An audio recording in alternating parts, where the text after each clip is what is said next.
Hi everybody, it's Kathy here from Kathy Loves a Scrap, and I'm coming to you from the land down under, and today it is Monday, so that means we're hopping along with the girls from the lands down under. That's correct, the lands down under. I'm from Australia, that's one of the lands, and we have white stars on our flag, and the other one is New Zealand, and they have red stars on their flags. Today I'm pulling together all of these elements to create a double layout. Yes, a double layout, it's a change of my children up at the Three Sisters at Katoomba. October, we're focusing on landmarks, whether they be natural or they be man-made. That's what we're focusing on throughout October, and we're providing a little background behind each of the landmarks that we are demonstrating in our layouts. So today I've pulled together a whole range of my scraps that I have from previous layouts, plus some full sheets of paper, which are a little bit thinner than normal because they came from a commercial pad which was quite thin in its texture, but the quality of the colours are beautiful, so I'm using it anyway, and because I'm going to be layering up, it will stiffen up with it. So as I said, we're looking at landmarks, and as I said, I'm concentrating today on the Three Sisters. The Three Sisters are in the Blue Mountains in New South Wales. They are at a place called Katoomba and at Echo Point in actual point of reference. So it is a very famous area of New South Wales that people come and visit when they come to Australia, and also the locals like to go there. It's a little boho, a little chic up there, and they've got some great little boutiques and little restaurants and things, but the main attraction, of course, are the Three Sisters. Now, I am just preparing all of my mats that I need for this layout. I've also already done my journaling, which I'm going to incorporate, which I haven't done for a while, but I thought I'm going to start redoing because it's important that the story is there. So I'm using some distress ink around the outside. I'm not going over it on the photos in a smoky approach. I'm doing it as a direct line just to give an outline to my photo matting, and I'm using scorched timber this time.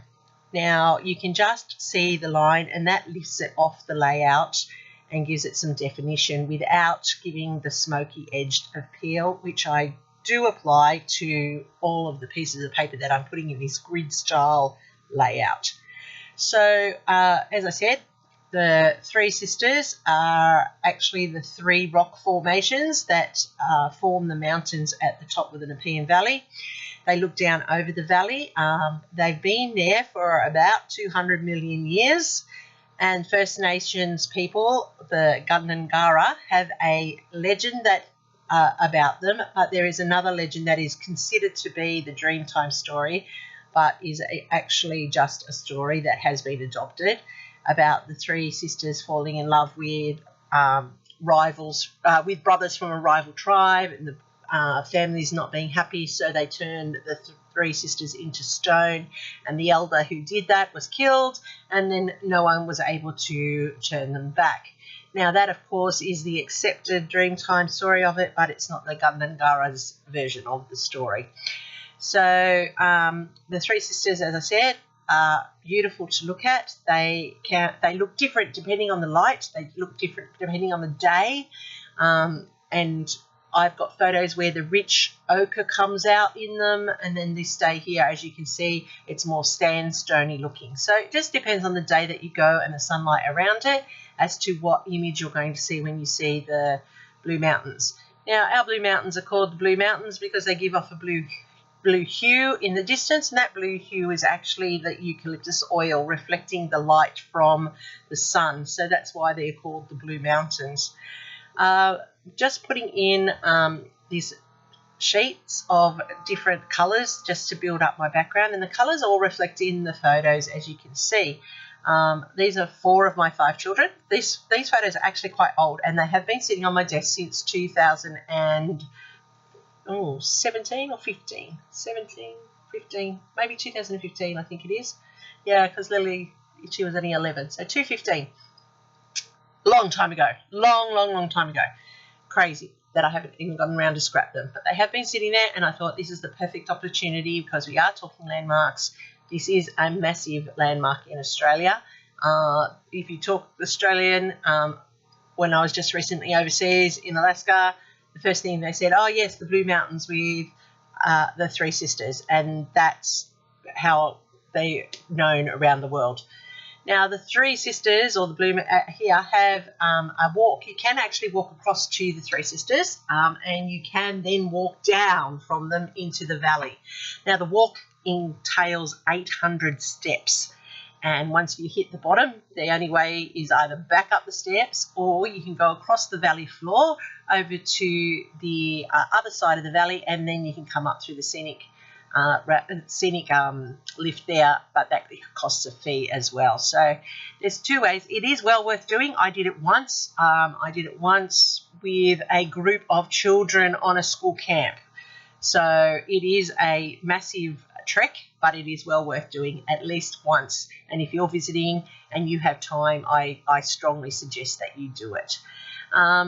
I am now mounting my journaling, which I'm popping up here, and I'm putting that onto this rectangle here to the top right. Now, I cut my title out on the Cricut, and I have also used this cut file, which was from MK's Some Assemblage Required, she's known as, from her 31 Days of Cut Files, and it's absolutely perfect with the mountains and the heart. So I cut 2 of those. I will put a link down below for MK's Some Assemblage Required so that you can check it out. They did a whole series on 31 days of cut files. I purchased them before I went overseas because I knew that they had things that I was going to use.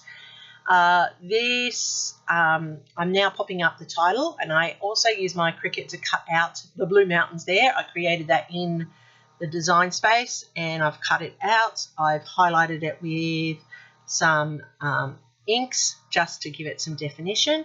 I also cut out the geotag on my Cricut as well so that I had it for here. I've cut out these mountains over here to the right to build that cluster. So you can see that I've worked on the mountain theme to drag this layout together. I'm adding in this little quote just to build this bottom cluster and fill up that space. And it says, "Love this life." And the other one that I'm put on the left-hand side said, "Love this." So they tie in. I fussy cut around a whole lot of flowers and some labels. I've also included some cameras, and they come from the Scrapper Sketch printables, so I'll also put that link down below. So this layout, as I said, is a double, which I seem to be doing a lot of lately, which is great because I'm actually smashing out the photos. It is challenging me because I'm normally a single page scrapper, and I often leave the double page to my friend, but I am enjoying using the double page layouts. This one here is a simple grid layout with the clusters that's making it a little bit more detailed. In those labels, I'm putting the names of the kids and their ages. Now, I had to think about it, and I came back with their ages because I had to work it out, really, because it's so long since I actually took these photos. And then I went back in and I put in their ages when I realised that it was only 9 years from what they were now. So I'm cutting out with my leaf punch, my favourite punch, to build up my clusters so that I can bulk them up so they don't look so thin and bare like they've just been stuck there. This is a little technique of building leaf into your clusters so that they do look a little bit thicker and a little bit more padded out. And sometimes I will ink the leaves, other times I will just use them as a blending in, as you can see here. There's a lot of colours on this layout, so the soft pastel minty colour of it draws down the colour on the page. Now you can see the yellow there because my son's photo in the background there is someone with yellow. That's allowing the pop of the yellow in the paper with the photo. You can see that I've got the pinks and the peaches and the blues based on what everybody else is wearing in the photos, and also the colours of the three sisters. Now, around each of these panels that I've included in the blocking here, I have added, oh my god, I sound like so Aussie, I have added some faux stitching, which I try to do often to finish off paper so it looks like it's not just sticking there in the middle of nowhere on the piece of paper. I'm adding in some pops of colour now, and I love pops of colour because if you flick them underneath, they flatten out beautifully and they look like enamel dots when they dry. So I'm just adding in the pink, that's tying in the pinky colour of my eldest daughter's shirt, and this is how this layout has come together. Check out the playlist down below. The other girls are playing along. As I said, October is landmarks, so between Australia and New Zealand, hopefully over the next month, you'll get to see a few of our main landmarks that we have around us where we live, and I'm fortunate enough in New South Wales that I have quite a few. And I also will be including one from Queensland, I believe, where I will do a layout including that. So here's my layout. That was the left-hand side. This is the right-hand side. As you can see in full daylight, they are rich colours, not washed out. Unfortunately, that's the lighting when I'm videoing. That's why I like to put the finished product at the end so that you can see the richness of the papers and the colours and how it all comes to life. Hopefully there's something here that has inspired you. Hopefully I've provided you a little bit of information about the three sisters at Katoomba in the Blue Mountains in New South Wales. Famous landmark, famous place to visit. I'm Kathy from Kathy Loves to Scrap, coming to you from the land down under. Give me a thumbs up, lets YouTube know that you like what I'm doing, and it puts my content out there more. Don't forget to hit that subscribe button to find out what's coming up next, and leave me a comment. I promise I'll get back to you. I love the feedback and it is very helpful in keeping my channel vibrant. Find me on Instagram. If you scan here, you'll find all my layouts, even those that don't have a video. Thanks for watching. Happy scrapping. Till next time.